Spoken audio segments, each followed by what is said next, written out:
प्राणदा अपानदाप्यानदा परचोदा परिवोदाः अन्यांस्ते अस्मत्तबन्धु हेतयः पावको अस्मभ्यको शिवो भव चतुष्को नमण्डलान् कृत्वा तदुपरि नैवेद्यपात्रं निधाय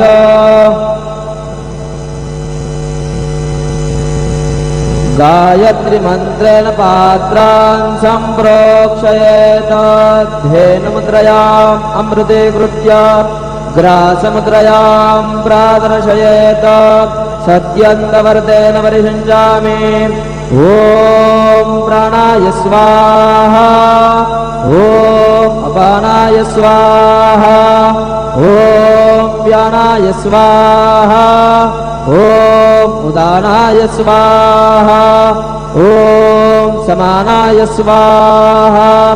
ॐ ब्रह्मणे नमः नैवेद्यमध्ये पानीयं समर्पयामि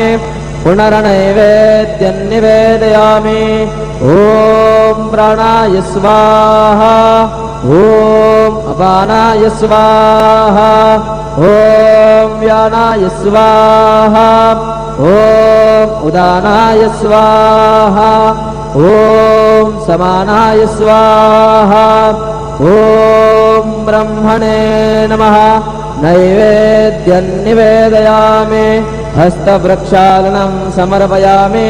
मुखप्रक्षालनं समर्पयामि शेषोपचारार्थे प्रार्थनापूर्वक नमस्कारं करोमि तथा च मङ्गलारार्तिक्य दीपं दर्शयामि।